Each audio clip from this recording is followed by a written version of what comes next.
So listing your house with a local agent, this is a follow-up episode to one we published just a couple days ago. Listing your home with a local agent does have its strengths and its pros, and it certainly has its weaknesses and its cons. Right? Local, as defined by you and I today, is basically being able to be found and show up on the internet, all right, on the web. If I'm going to look up, I'll just use Springfield. If I'm going to look up Springfield homes for sale, we want the strongest site to show up because that's how many eyeballs are going to see your listing.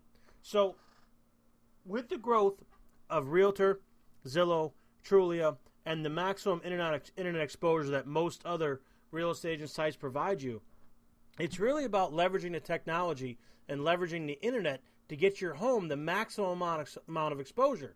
That's really the point, right? So when hiring, it's really not about how many homes they've sold in the town. It's really not about kind of where their main street office is. It's really about where is the particular agent I want to hire going to market my home that's going to get me the best results from and get seen the most amount of times and get me the highest dollar. That's really what it's all about. Leveraging technology, leveraging the internet, providing you the maximum amount of exposure for, of course, the least amount of cost. Now, we'll discuss cost in another episode here, but it's really about what the agent, regardless of where they're from, regardless of where they hang their license. Some people hang their license, 10, 15, 20, 30 miles away from where their office is because the brokerage they decide to work for fits their business model. So they may live in a particular town, but their mailing address may be another town. Doesn't make them not a local broker. They still live in that town. They still serve that community, regardless of where they hang their license and what that address is. So again, hiring a local company, there are a couple towns that I know, a couple high-end towns where people actually walk down the street, look at the listings that are in the window. Those towns are probably beach towns in New Jersey somewhere, maybe the California coast, maybe Florida rentals.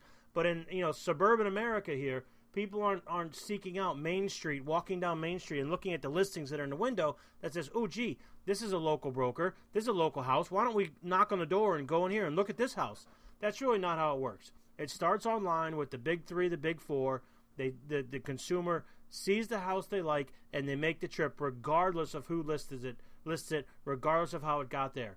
Okay, so again, when listing with an agent, it's not necessarily important to have the most local agent. It's important to have the agent that's going to market your house to the best of their ability and expose it to the masses. Thank you for listening for Russell Realty Minute. I'm Evan Russell, at Work with Evan on Twitter feed, evan@therussellteam.com for all your questions, comments, concerns. Have a great day. Thank you.